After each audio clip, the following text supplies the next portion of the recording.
बिस्मिल्लाहिर्रहमानिर्रहीम। अस्सलाम वालेकुम रहमतुल्लाहि व बरकातुहू। मोहतरम स्कॉलर्स, उम्मीद करता हूँ आप अल्लाह के फ़ज़ल से खैर वफ़ीद के साथ होंगे और आप अपने मिजाज और अपने टाइम टेबल के मुताबिक अपनी स्टडी को टाइम दे रहे होंगे और यकीनन इंसान की कामयाबी के लिए मुस्तकिल मिजाजी का होना ये बहुत ज़रूरी है। हालात बाज़ औक़ात ऐसे होते हैं कि इंसान बहुत ज़्यादा काम करने की वजह से भी काम नहीं कर पाता, मगर फिर भी हमें वक्त निकालना होता है। तो आप लोग कोशिश करते हैं, मेहनत करते हैं, तो इंशाअल्लाह ये चीज़ें आपकी ज़ाया होने वाली नहीं हैं। आप लोग तसल्सल के साथ काम करते जाएं, मेहनत करते जाएं, तो इंशाअल्लाह ये आपके बहुत काम आएंगी।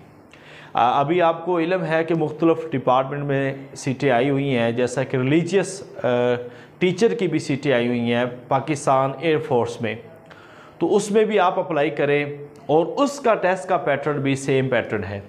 ऐसे ही फेडरल पब्लिक सर्विस कमीशन में फ़ीमेल की असामी आई थी लेक्चरार की, और इसके बाद 1-2 महीने बाद मेल की लेक्चरर की असामी आएंगी फेडरल पब्लिक सर्विस कमीशन में। तो मैं ये कहने का मकसद ये है कि आप लोग ज़िम्मेदारी के साथ अगर पढ़ते रहते हैं, ज़िम्मेदारी अदा करते रहते हैं, तो ये सारी चीज़ें इंशाअल्लाह ताला स्टेप बाय स्टेप हमारी क्लियर हो जाती हैं। तो हमें बस एक ही चीज़ और एक ही काम को करना है, वो है ज़िम्मेदारी के साथ वर्क करना। सो उस वर्क को आप जिस कदर अच्छा करेंगे उसी कदर आपको वो फ़ायदा देगा। तो अल्हम्दुलिल्लाह हमारे नए सेशन का आगाज़ भी हो रहा है आज, और इसके साथ हमारे पुराने सेशन जो है उनका इख्तिताम हो रहा है। तो इस पूरे प्रोसेस में हम क्या सीखते हैं या हम आगे क्या सीखेंगे, ये वक्त इंसान को बताता है। और हम ये समझते हैं कि शायद 3 माह है तो 3 माह तो ऐसे गुजर जाएंगे, ठीक है, हमें पता भी नहीं होगा।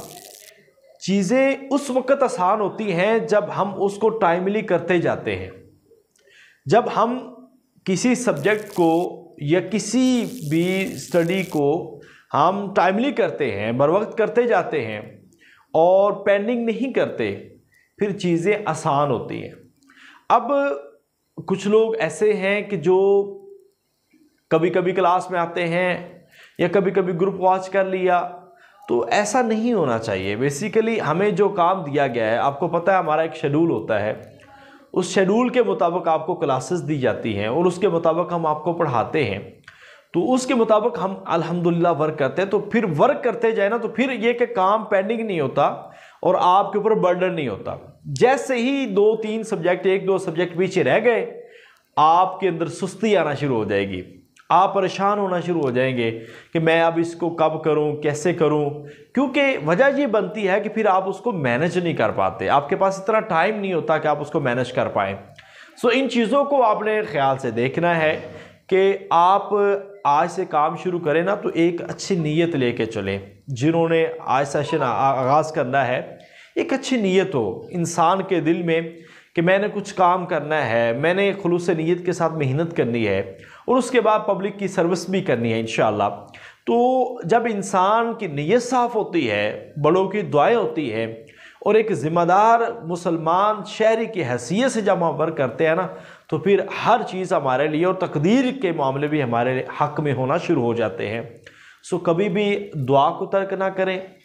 असाज़ा की दुआएं, माँ बाप की दुआएं, ये आपके लिए बहुत बड़ी एक हकीकत रखती हैं और बहुत बड़ा ज़रिया है कामयाबी का।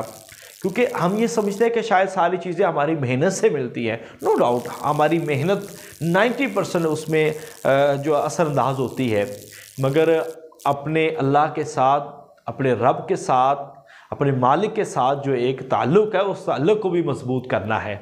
और वो ताल्लुक़ अल्लाह के साथ मजबूत होगा कि हम खुशहाली में और बदहाली में, हर हाल में अपने रब को याद करने वाले और अल्लाह के साथ जुड़े रहने वाले हों। सो बाज़ औक़ात क्योंकि इंसान होता है कि MCQs नहीं आ रहा होता, कोई काम निकल नहीं रहा होता, मगर अचानक ये है कि अल्लाह की तरफ से कोई इल्हाम, कोई इस तरह एक मदद आती है जिसके साथ इंसान जो है वो कामयाब हो जाता है। तो जहाँ इंसान को अपनी मेहनत पे यकीन है, वहाँ पे अल्लाह की रहमत और अपनी दुआओं पे भी बिलीव रखे कि इंशाअल्लाह अल्लाह हमें कामयाबी देगा। ये मेरा शुरू से ही होता है कि हम तमाम उन स्कॉलर्स को मेहनत के साथ दुआ सिखाएं और अल्लाह से मांगना सिखाएं, क्योंकि अल्लाह ही वो ज़ात है जो हमें देने पे कादिर है, बाकी तो कोई है ही नहीं। तो इस लिहाज से हमें अल्लाह से मांगना है, कोशिश करनी है और अल्लाह को दिखाना है कि अल्लाह मेहनत करना मेरा काम है, उस मेहनत को फल देना और फल लगाना अल्लाह वो तेरा काम है, तू अपनी रहमत के साथ हमें उस मेहनत का सिला अता करना और इंशाअल्लाह अल्लाह ताला ज़रूर अता करेगा। तो स्टेप बाय स्टेप चले, किताबों को पढ़ें और रेगुलर तैयारी करें, क्योंकि अल्हम्दुलिल्लाह यही चीज़ होती है कि एक ग्रुप में जब आप तैयारी करते हैं ना तो आपको हर चीज़ सिखाई जाती है, आपको ये आपके लिए ये नेमत है अल्हम्दुलिल्लाह। और मैं ये शुरू से बताता हूँ कि मिसाली ग्रुप वाहिद ग्रुप है जो 2020 में ऑनलाइन एकेडमी में इस्लामियात का आगाज़ करने वाला है। इससे पहले कोई ग्रुप नहीं था इस्लामियात का। तो आज अल्हम्दुलिल्लाह ट्रेंड इतना ज़्यादा है कि आज हमारे जो पढ़े लिखे लोग हैं वो भी आज जो है काम कर रहे हैं इस तरह। तो उसमें कुछ गलत भी हैं, कुछ सही भी हैं, बहरहाल हर एक का अपना अपना इनफरादी अमल है, हर बंदा उस अपने अमल का जवाबदेह है। तो हमें ये कोशिश करनी है कि हम अपनी मेहनत को कभी तर्क ना करें, हम उस ज़िम्मेदारी के साथ, जिस ज़िम्मेदारी के साथ ग्रुप में ऐड हुए हैं उस ज़िम्मेदारी के साथ चलें। बहुत सारे लोग ये समझते हैं कि शायद ग्रुप में ऐड हो जाना यही काफ़ी है। ये काफ़ी नहीं है, आपको इसके साथ आगे बढ़ना है, आपने इसके साथ आगे तैयारी करनी है। और जब तक आप नहीं पढ़ेंगे कुछ भी नहीं है, जब तक आप किताबों को नहीं पढ़ेंगे, आप लेक्चर्स नहीं सुनेंगे, बुनियादी बुक्स नहीं पढ़ेंगे, नोट्स नहीं पढ़ेंगे, टेस्ट देते हुए अपने आप की एवेल्यूएशन नहीं करेंगे, उस वक्त तक हमें उस कदर फ़ायदा हासिल बिल्कुल भी नहीं हो सकता। सो आजकल पढ़ना तो आपको ही है, मेहनत तो आपको ही करनी है, तो क्यों ना हम आज से ही वही मेहनत स्टार्ट कर लें जिसका फ़ायदा हमें कल होना है। तो अल्लाह ताला हम सब का हामी नासर हो। इस वीक का थोड़ा सा भी प्लान अभी बता दो और फिर दावत इरशाद को यहाँ पे हम डिस्कस करते हैं। इस वीक में हमने जो टॉपिक शुरू करना है ये दावत इरशाद है। दावत इरशाद ये टॉपिक हमने इंशाल्लाह इसमें आगाज़ करना है। और इस वीक में आपको पता है कि हमने अखलाक व तसव्वुफ़, इस्लाम और फ़लसफ़ा और इस्लाम और साइंस, इन 3 सब्जेक्ट्स की आपको असाइनमेंट्स दी हुई हैं और हर एक स्कॉलर ने एक एक असाइनमेंट तैयार करनी है, ज़्यादा नहीं करनी। और वो असाइनमेंट आपके मिनी ग्रुप्स में मैम आबदा जो पिछले ग्रुप्स में हैं, मैम सुमैया हैं, वो लेंगे।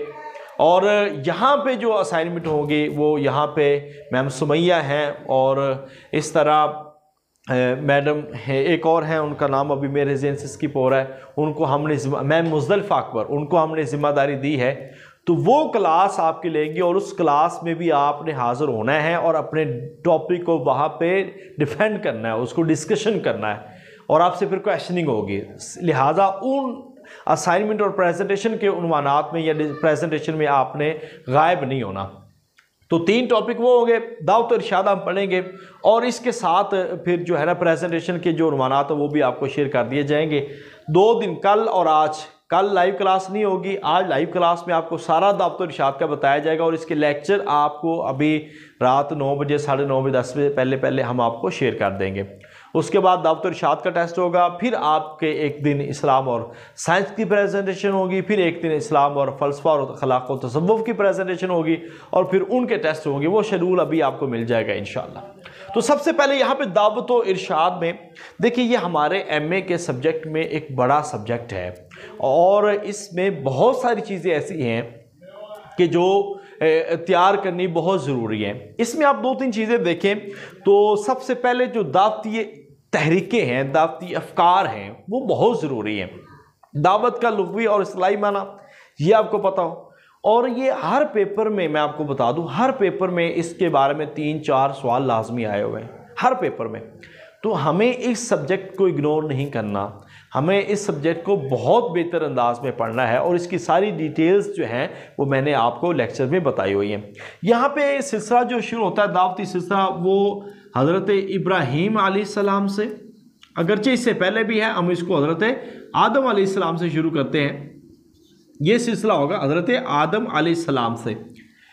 इस तरह बहुत सारे अंबिया के बारे में आएगा, बड़े बड़े उलुल अज़्म पैगंबर जिनको कहा जाता है, उनके सारे, हज़रत शीश अलैहिस्सलाम, हज़रत इदरीस अलैहिस्सलाम, हज़रत नूह अलैहिस्सलाम, हज़रत ईसा अलैहिस्सलाम, हज़रत ज़करिया अलैहिस्सलाम, हज़रत यहया अलैहिस्सलाम, हज़रत इब्राहीम अलैहिस्सलाम, तमाम पैगंबर और आखिरी पैगंबर जनाब हज़रत मोहम्मद मुस्तफ़ा सल्लल्लाहु अलैहि वसल्लम का भी यहाँ पे ज़िक्र होगा। यानी कि ये वो सारे उलुल अज़्म पैगंबर हैं जिनकी दावत थी, जिनकी तबलीग थी हज़रत दाऊद अलैहिस्सलाम, हज़रत मूसा अलैहिस्सलाम के हवाले से भी। तो यहाँ पे इन पैगंबरों के एक तो अलक़ाबात याद करने हैं, ठीक है, जैसा कि मरूफ होता है रूहुल्लाह, कलीमुल्लाह, ज़बीहुल्लाह, खलीलुल्लाह, ये किन किन के लक़ब हैं ये आपको पता होना चाहिए, ठीक है। और ऐसे ही इनकी जो पैदाइश है और इनके इलाके हैं वो पता होना चाहिए, इलाका जात, जैसा कि हज़रत यूनुस अलैहिस्सलाम है। अब हज़रत यूनुस अलैहिस्सलाम के बारे में 2-3 दफ़ा सवाल आया था। कौन सी बस्ती थी? नैनवा बस्ती थी। और हज़रत यूनुस अलैहिस्सलाम जो नबी पाक सल्लल्लाहु अलैहि वसल्लम वाक़या ताइफ में एक जो वाक़या आता है कि नैनवा का रहने वाला था, दास नामी एक गुलाम था, उसके बारे में भी आता है। ऐसे ही अभी पिछले साल जो पेपर हुआ है उसमें एक कौम के ऊपर अज़ाब पूछा गया था, हज़रत शुएब अलैहिस्सलाम की कौम पर, या चिंगार का अज़ाब किस कौम पे आया था? हज़रत शुएब अलैहिस्सलाम की कौम पे आया था। ये एक बड़ा मारूफ क्वेश्चन आया था। हज़रत सालेह अलैहिस्सलाम के बारे में भी सवाल आया हुआ कई दफ़ा, ऊँटनी वाला वाक़या उनके बारे में। अब बाद सरसर 7 दिन और 8 रातें, 8 दिन और ये जो 7 दिन और 8 रातों का अज़ाब, जो हवा का तेज़ हवा का अज़ाब आया था, वो किस नबी की कौम पे आया था? कौम आद थी, हज़रत हूद अलैहिस्सलाम की। ऐसे असहाब मदियन कौन थे? असहाबुल ऐका कौन थे? असहाबुल हिज्र कौन है? ठीक है, असहाबुल फील कौन है? तो असहाबुल सब्त कौन है? असहाबे कहफ कौन है?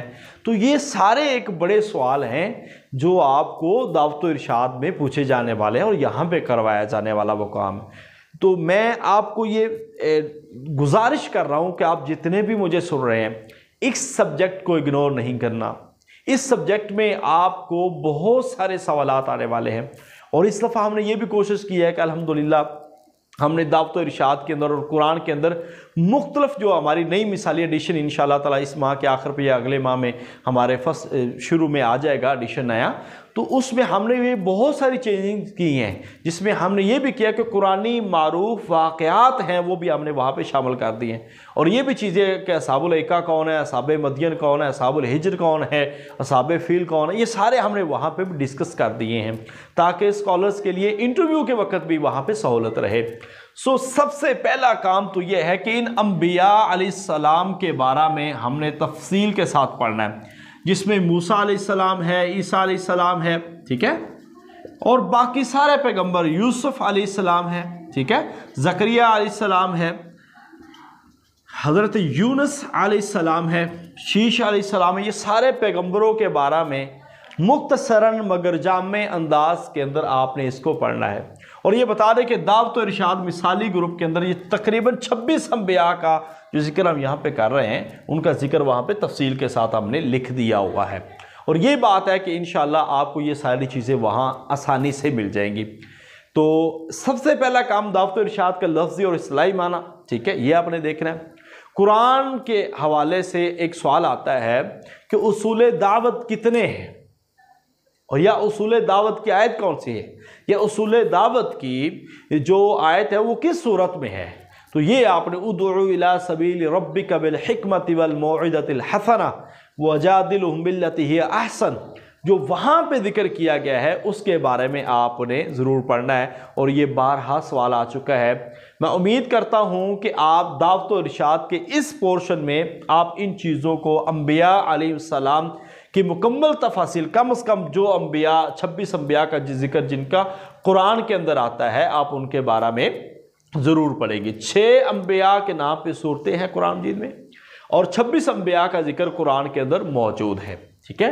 और इनके बारे में थोड़ी थोड़ी तफसील आपने ज़रूर देखनी है। और ये सवाल कई दफ़ा आया है हज़रत नूह अलैहिस्सलाम के हवाले से, जुदी पहाड़ के हवाले से, हज़रत नूह अलैहिस्सलाम का कौन सा बेटा था जो पानी में गर्क हुआ था, ठीक है। तो उसके वाले से कनान जो है उसका नाम है, हज़रत यूसुफ अलैहिस्सलाम के बारे में भी आया हुआ है। तो ऐसे ही इनके बारे में सवालात तो शोर हैं। अब ये है कि हम उसको कितना पढ़ते हैं। तो ये आपको सूरह हूद पढ़ेंगे ना, तो सूरह हूद में बहुत सारे वाक़यात ऐसे जो नबियों के साथ ख़ास है वो वहाँ पे मौजूद हैं। वहाँ पे नूह अलैहिस्सलाम है, इब्राहीम अलैहिस्सलाम है, लूत अलैहिस्सलाम है, मूसा अलैहिस्सलाम है, हज़रत सालेह अलैहिस्सलाम है, हज़रत हूद अलैहिस्सलाम है, हज़रत शुएब अलैहिस्सलाम है। इनकी बड़ी तफसील के अंदर बहुत सारे वाक़यात जो है ना वो सूरह हूद के अंदर बयान किए गए हैं। सो आपने उनको पढ़ना है, उनको थोड़ा थोड़ा जहन में रखिएगा, वो चीज़ें आपके लिए आसान हो जाएगी।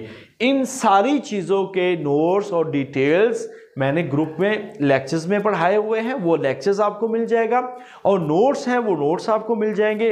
बकाया इन सारी चीज़ों को आपने पढ़ना है, मिसाली गाइड से पढ़ लें, एमए की किताब से पढ़ लें। तो ये आपकी, वैसे इसके अलावा कुछ किताबें भी हैं उसूले जो दावत पे, तो दावत और इरशाद पे कुछ किताबें हैं, वो मैंने रिकमेंड की हुई हैं लेक्चर में, आप उनको भी देख सकते हैं। मगर कोई एक आधी जामे किताब ज़रूर पढ़िएगा इसमें। सो पहला पोर्शन जो हमारा कवर करने वाला है वो दावत और इरशाद का इसमें है। अब ये आपको बता दें कि सिंध पब्लिक सर्विस कमीशन में और पंजाब पब्लिक सर्विस कमीशन में ऐसे सवालों से इंटरव्यूज़ भी होते हैं, मगर इसका दूसरा पोर्शन, तीसरा पोर्शन वो बड़ा इंपॉर्टेंट है, उनके बारे में लाजमी सवालात होते हैं। सो उनके दावती तरीक़ाकार, दावती जो है तरीक़ा, उसके बारे में आपको बड़ी उम्दगी से पता होना चाहिए। उसकी वजह यह है कि जो स्कॉलर्स प्रोफेसर्स लगते हैं उनसे यही चीज़ें पूछी जाती है कि अगर आपकी कोई बात नहीं मानता या आपकी बात को कोई समझ नहीं रहा तो आप क्या करेंगे। ठीक है, एक अच्छे मुअल्लिम की क्या खसूसियात होनी चाहिए, दावत का क्या तरीक़ाकार होना चाहिए। अगर आपकी क्लास में कोई ईसाई क्रिश्चियन बैठा है या कोई ज्यूज़ बैठे हैं, कोई दूसरे बैठे हैं, तो आप उनको कैसे मोटिवेट करेंगे। तो ऐसे सवालों के लिए भी हमें तैयार होना है, क्योंकि हमने एक स्कॉलर और एक पब्लिक सर्वेंट बनना है और पब्लिक पोस्ट पे काम करना है। सो हमें इन चीज़ों के हवाले से बहुत बेहतर अंदाज में अपने आप को तैयार करना है। सो इंटरव्यू के क्वेश्चन भी आपको दावत तो इरशाद के जो इब्तदाई चीज़ें हैं वहाँ से आपको होंगे, और यहाँ पे भी कुछ चीज़ें आपके काम होंगी। अब हम इसका दूसरा पोर्शन है उस पर बात कर लेते हैं। दावत व इरशाद का जो दूसरा पोर्शन है, असल में ये सारे दावती चीज़ें, दावती तरीक़े हैं, उसके बारे में बात की जाती है। इसके बाद आ जाता है आइम्माए अरबा, उनके दावती उसूल, दावती तरीक़ाकार। उसके बाद है फ़ुक़हाए अरबा, इसमें खमसा भी आ जाते हैं। ठीक है, अब खुलफ़ाए राशिदीन या खुलफ़ाए अरबा या आइम्माए अरबा आप इनके देख सकते हैं। ठीक है, इसमें सबसे पहले सैयदना अबू बकर सिद्दीक रज़ी अल्लाह ताला अन्हु, ये आपके सिलेबस में शामिल है। सैयदना उमर फ़ारूक रज़ी अल्लाह ताला अन्हु, ये भी आपके सिलेबस में शामिल है। सैयदना हज़रत उस्मान गनी रज़ी अल्लाह ताला अन्हु, ये भी आपके सिलेबस में शामिल है। सैयदना अली अल मुर्तज़ा रज़ी अल्लाह ताला अन्हु, ये भी आपके सिलेबस में शामिल है। यानी कि ये चारों खुलफा, इनका तारुफ और इनके दावत की चीज़ें, जैसा कि हज़रत अबू बकर सिद्दीक रज़ी अल्लाह ताला अन्हु कैसे इस्लाम कबूल किया, आपके हाथ पे कैसे और कितने लोगों ने इस्लाम कबूल किया, और आपने इस्लाम की क्या क्या खिदमात की। एक हज़रत उमर रज़ी अल्लाह ताला अन्हु की ज़ात के बारे में भी, आपने इस्लाम कैसे कबूल किया, ये भी था एक बड़ा, और ये एक बड़ा वाक़या है इसके पीछे ना, वो सारा हज़रत उमर रज़ी अल्लाह ताला को लाजमी पढ़िएगा। हज़रत उस्मान रज़ी अल्लाह ताला अन्हु के हाथ पे कौन ईमान लाए और कैसे इस्लाम कबूल किया, क्या इस्लाम की खिदमत की। और हर दफ़ा ये पक्के सवाल हैं चारों खुलफ़ाए राशिदीन में से, आपको हर एक पे सवाल ज़रूर आता है, हर एक पे आपको लाजमी सवाल आना है। तो इनकी शख्सियात को आपने ना हर पहलू से पढ़ना है, उनका तारुफ़ पढ़ना है, उनकी खिदमत पढ़नी है, और वो उनके कबूल इस्लाम के जो वाक़यात हैं वो पढ़ने हैं। फिर खुलफ़ाए राशिदीन जो मुंतखब होना है उसके वाक़यात के पढ़ना है। इसके साथ फिर उनकी जो निज़ाम सल्तनत है उसको पढ़ना है फिर उनकी जो अव्वलियात हैं उनको पढ़ना है, फिर जो इनके दौर में अदवार में जो चीज़ें ईजाद हुई हैं जैसा कि बहरिया हज़रत उस्मान रज़ी अल्लाह तआला के ख़ास है, महकमा डाक, महकमा पुलिस, महकमा मरदमशुमारी और बहुत सारी जो इस्लाहत है हज़रत उमर रज़ी अल्लाह तआला के दौर में है, और ऐसे ही सैयदना अबू बकर सिद्दीक़ रज़ी अल्लाह तआला के दौर में, सैयदना अली रज़ी अल्लाह तआला के दौर में, इनको तसल्ली के साथ पढ़ना है। इसके बाद फ़ुक़हाए अरबा में जो चीज़ें आती हैं वो हज़रत इमाम अबू हनीफ़ा रहमतुल्लाह अलैह, इमाम शाफ़ी रहमतुल्लाह अलैह, इमाम अहमद बिन हम्बल रहमतुल्लाह अलैह, इमाम मालिक रहमतुल्लाह अलैह, और पांचवें भी आप देख सकते हैं इमाम जाफ़र सादिक फ़िक़्ह जाफ़रिया के, इनको पढ़ सकते हैं। ठीक है, इसके अलावा आप जो ताबी हैं उनमें आप देखें तो आप पढ़ सकते हैं हज़रत उमर बिन अब्दुल अज़ीज़ को, उमर बिन अब्दुल अज़ीज़ रहमतुल्लाह अलैह, इनको पढ़ सकते हैं। इनकी शख्सियत बड़ी अहम है। ऐसे ही आप और इमाम जो है मुहद्दिस देलवी शाह वलीउल्लाह रहमतुल्लाह अलैह को पढ़ेंगे बरसीर में, और शेख अहमद सरहिंदी, इनको पढ़ेंगे। शेखुल इस्लाम इमाम इब्ने तैमिया, इनकी किताब के बारे में भी आपको डेफिनेटली सवाल आना है, और इस दफ़ा भी इमाम इब्ने क़य्यिम जौज़ी रहमतुल्लाह अलैह की किताब जो है ज़ादुल मआद, उनके बारे में सवाल पूछा हुआ था। इब्नुल क़य्यिम इब्ने जौज़ी रहमतुल्लाह अलैह को आपने ज़रूर पढ़ना है, ये इसके हवाले से है। और इमाम गज़ाली को भी पढ़ा जाता मगर ये ज़्यादा इम्पोर्टेंट है। ठीक है, तो आपके नॉलेज में ये सारी शख्सियात का मुख्तसरन मगर जामे मुताला हो। और एक और बात बता दें, ये मुश्किल कोई नहीं है, क्योंकि खुलफ़ाए राशिदीन का तारुफ हमने खिलाफत राशिदा में पढ़ना ही पढ़ना है, मगर इनकी वो दावती और जो इस्लाम कबूल करने के वाक़यात है वो आपने ज़रूर देखने हैं। फ़ुक़हाए अरबा का तारुफ हमने फ़िक़्ह में भी पढ़ना है। ठीक है, फ़िक़्ह व उलूमुल फ़िक़्ह में उनका तारुफ तफ़सील के साथ आपने करना है। फ़ुक़हाए ख़मसा का ये भी देखना है। बनु उमय्या में उमर बिन अब्दुल अज़ीज़ रहमतुल्लाह अलैह को भी पढ़ना है। इस्लामी तारीख़ में शेख अहमद सरहिंदी को भी पढ़ना है, और इमाम शाह वलीउल्लाह मुहद्दिस देलवी हम पहले अल कुरान व उलूमुल कुरान में पढ़ते हैं। ये शख्सियात नहीं होती हैं, मगर ऐसी जितनी भी शख्सियात हैं उनको भी पढ़ना है। इमाम इब्ने क़य्यिम जौज़ी रहमतुल्लाह अलैह, इमाम इब्ने तैमिया रहमतुल्लाह अलैह, मौलाना मौदूदी रहमतुल्लाह अलैह। ठीक है, ऐसे ही जो बरसग़ीर के जो उलमा हैं, मौलाना कासिम नानोतवी रहमतुल्लाह अलैह, सर सैयद अहमद ख़ान आ गए, और इसके साथ बाकी जो इस्लाम की जैसा कि शाह इस्माइल शहीद हैं, सैयद अहमद शहीद हैं, उनके हवाले से भी हमने पढ़ना है। शाह अब्दुल क़ादिर देहलवी रहमतुल्लाह अलैह, यानी कि ये जितनी शख्सियात हैं उनको आपने पढ़ना है। तफसीरुल मुस्तलह हदीस के जो रिसेंटली फौत होने वाले हैं दक्तूर महमूद तैहान, उनके बारे में पढ़ना है। ऐसे ही जो निजातुल्लाह सिद्दीकी आई थिंक उनको बारे में भी पढ़ना है। डॉक्टर यूसुफ करज़ावी वो भी फौत हुए हैं, उनके बारे में आपने पढ़ना है। यानी कि ये वो शख्सियात हैं जो जिसके बारे में हमें थोड़ा थोड़ा नॉलेज हो, और ये कोई इतना बड़ा मसला नहीं है या कोई इतनी बड़ी चीज़ें हों जिसके हवाले से आपको परेशानी हो रही हो। ये कोई इतनी बड़ी चीज़ें नहीं है, आप सिंपल से इन चीज़ों को पढ़ सकते हैं। यहाँ पे ये पोर्शन जो है स्टेप बाय स्टेप हम इंशाल्लाह ताला इसको कवर करेंगे। ये सारी चीज़ें काफ़ी हद तक आपके इसी लेक्चर्स में कवर हो जाएंगी, तो मैं इसके नोट्स भी आपको शेयर कर दूंगा। अब ये था हमारा दावतो इरशाद का दूसरा पोर्शन जो हमने तैयार करना है। याद रखिए, जो लेक्चर मैं आपको भेजूंगा ये सारी शख्सियात हम उसमें पढ़ाई हुई होंगी। ठीक है, और एक लेक्चर हमने लेना वो इंशाल्लाह ताला लेंगे इमाम इब्ने तैमिया, इमाम इब्ने क़य्यिम जौज़ी रहमतुल्लाह अलैह, ऐसे डॉक्टर निजातुल्लाह सिद्दीकी, और जो मारूफ शख्सियात उन सब पे हम चाह रहे हैं कि एक लेक्चर हम बनाएंगे ताकि आपके नॉलेज में आज उनकी खिदमात क्या, उनकी किताबें क्या है। यहाँ तक ये दूसरा पोर्शन है कि हमने ये पढ़ना है, और ये सारा मैंने अपने लेक्चर में और नोट्स में बताया हुआ है। ये मिसाली गाइड के अंदर तफसील के साथ भी हमने ये लिख दिया हुआ है। अब इस चीज़ का एक दूसरा पोर्शन है, वो है मुख्तलिफ तहरीकें। ये एक बड़ा अहम सवाल है, इसको आपने लाजमी देखना है। ये पूरे दुनिया आलम इस्लाम के अंदर मुख्तलिफ तहरीक हैं, दावती तहरीकें, मुख्तलिफ दावती तहरीकें आप इसको कह लें। अब ये सवाल आपने ना हर सूरत करना है और इस पोर्शन में कोई कमी नहीं रहनी चाहिए। उसकी वजह यह है, इस पे हर दफ़ा एक सवाल आता है और हमें इन सवालों के जवाब पता होने चाहिए। मैंने अपने नोट्स में, अपने लेक्चर में उनकी सारी तफासिल दे दी हैं।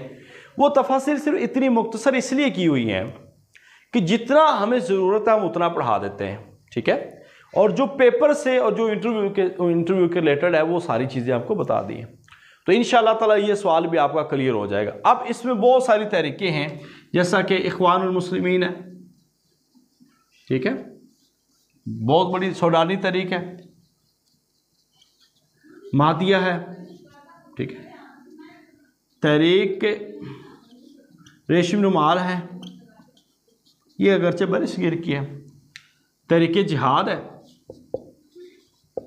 ठीक है, पाकिस्तान के लिहाज से तहरीक तालिबान है, आप इसको भी देख सकते हैं, ठीक है, वतनी तहरीक है, इसको देख सकते हैं।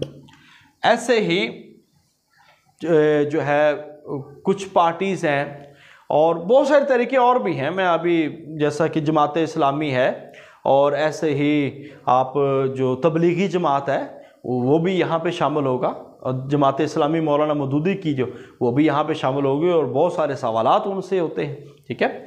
ऐसे ही और भी जैसा कि फ़राइज़ी तहरीक है, ठीक है, वो भी बड़ी मारूफ है। तो आपने इन तहरीकों के बानी, इनके मकासद और इनके मुल्क जो हैं वो कहाँ कहाँ पे हैं, ठीक है। तो यानी कि इस तहरीक का ताल्लुक किस मुल्क के साथ है। फ़र्ज़ कीजिए आपसे पूछा जाए कि इख्वानुल मुस्लिमीन है, इस मुल्क का, इस तहरीक का किस मुल्क के साथ ताल्लुक है, तो आपको पता होना चाहिए, ठीक है। ऐसे लीबिया की तहरीक कौन सी है, लीबिया के अंदर भी इनकलाब आया था। ऐसे ही पासदाराने इनकलाब, ये किन की तहरीक थी, ईरान की तहरीक थी। तो आपको इनके बानी और किस मुल्क से मुतल्लिका है ये आपको पता होना चाहिए। तो ये मुख्तलिफ दावती तहरीक, इसके अलावा भी और हैं, इसके अलावा भी और हैं। जितनी भी दावती तहरीकें हैं आपको उन तहरीकों के बारे में दावत इरशाद के अंदर पढ़ना है। आप समझ रहे होंगे कि मैं इस सब्जेक्ट की क्या इंपॉर्टेंस है। मैं इसलिए आपको ये सारी चीज़ें टॉपिक्स बता रहा हूँ क्योंकि अभी लेक्चर 2 दिन सुनेंगे तो और नोट्स पढ़ेंगे तो आपके ये सारी चीज़ें कवर हो जाएंगी। सिर्फ 2 घंटे आज यानी कि कल और 2 घंटे परसों दे दें तो इंशाल्लाह दावत इरशाद मुकम्मल हो जाएगा।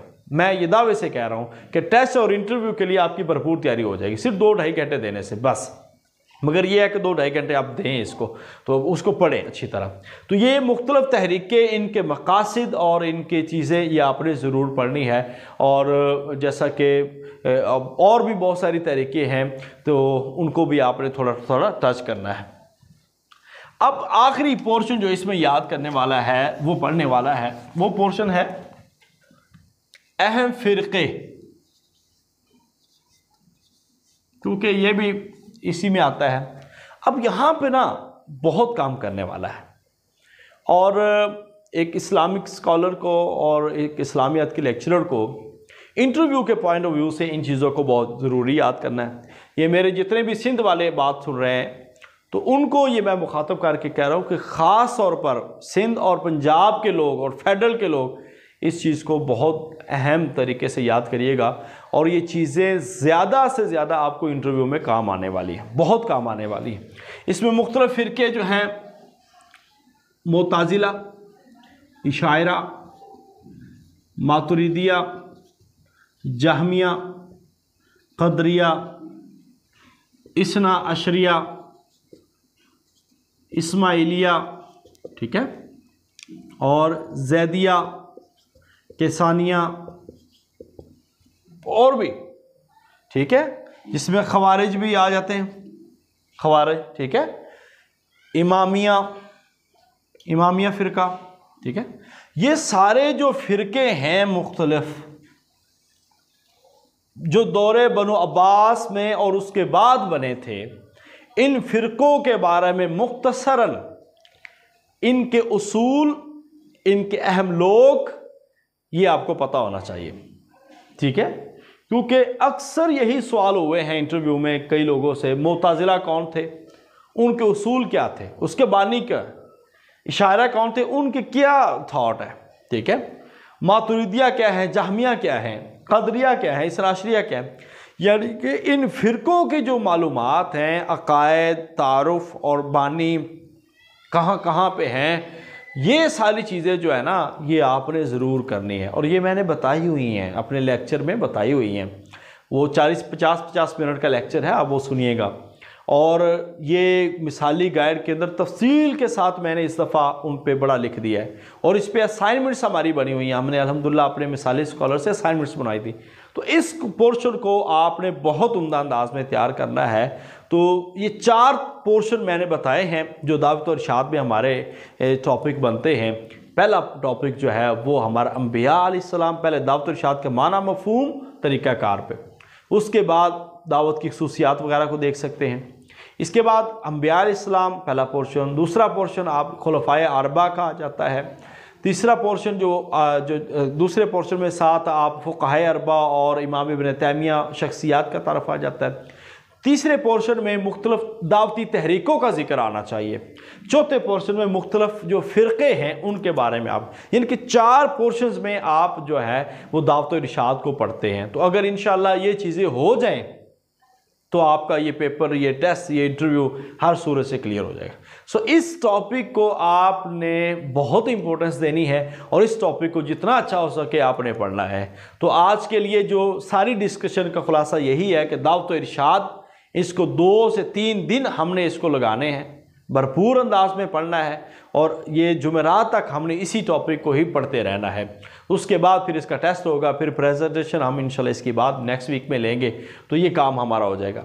मिसाली ग्रुप में आपको काम हम तसल्ली से करवाते हैं, कोई जल्दबाजी नहीं, एक एक चीज़ कवर कराना ये मेरी ज़िम्मेदारी है। मुझे पता है कि किसका कौन सा सब्जेक्ट हुआ है या नहीं हुआ, मुझे पता है कि कौन सा पहलू करवाना है या नहीं करवाना, हफ्ते में कितनी क्लासेस लेनी है, कितनी प्रेजेंटेशन रखनी है, ये मुझे पता है। बस ये मेरे ऊपर एतमाद है, तो इंशाल्लाह हम इसको बहुत बेहतर अंदाज में पूरा करेंगे। तो आपको जो काम दिया जाता है ना, तो प्लीज़ वो कीजिएगा, उसको पूरा करें, स्टेप बाय स्टेप चलते जाएं, तो इंशाल्लाह एक बेहतरीन तैयारी हो जाएगी। बाकी अंधाधुंध तैयारी करने का फ़ायदा नहीं है, उसको पकड़ लो, उसको पकड़ लो, उसको पकड़ लो, ये आता नहीं है, समझ नहीं आता, तो ये चीज़ें आपके लिए, मेरे लिए फ़ायदेमंद नहीं है। मैं उम्मीद करता हूं कि आप चीज़ों को समझ गए होंगे। बाकी कोई भी क्वेश्चन हो तो आप अभी भी कर सकते हैं, क्लास में भी कर सकते हैं। हमारे सेशन का आगाज़ जो है वो भी अल्हम्दुलिल्लाह हो चुका है। तो आप में से जो भी हमारे सुनने वाले हैं, जानने वाले हैं, वो आप दूसरे लोगों को भी बता दें जो भी ज्वाइन होना चाहते हैं, क्योंकि इसके साथ हमारे लेक्चरार, एजुकेशन हेडमास्टर और हेडमिस्ट्रेस के, एजुकेटर्स के, लेक्चरार फिजिक्स, केमिस्ट्री और कंप्यूटर साइंस के, और ऐसे ही उर्दू के सेशन, लेक्चरार इस्लामियात के सेशन का आगाज़ हो रहा है। तो आपके जानने वाले कोई भी हों, आप उनको बता सकते हैं, उनको बर वक्त ज्वाइन करवाएँ। इंशाल्लाह किसी भी कीमत पे हम उनका वक्त और पैसा ज़ाया नहीं करेंगे। सबसे बड़ी बात आप लोगों की है कि आप लोग मेहनत करें, क्योंकि आप ही हमारे लिए, हमारी इज़्ज़त, हमारी एकेडमी की इज़्ज़त, हमारे इदारे की इज़्ज़त और अपने माँ बाप की इज़्ज़त का बायस बनेंगे। तो इंशाल्लाह अल्लाह से उम्मीद है और दुआ भी है कि अल्लाह ताला आपको अपनी रहमत से कामयाब फरमाए, हमेशा कामयाब रहें और अपनी मेहनत के बलबूते पे आप इस पोस्ट पे आएँ और इंशाल्लाह अल्लाह आपको लाएगा। अपनी मेहनत पे यकीन रखें, अपनी दुआओं पे यकीन रखें। अस्सलामु अलैकुम व रहमतुल्लाहि व बरकातुहू।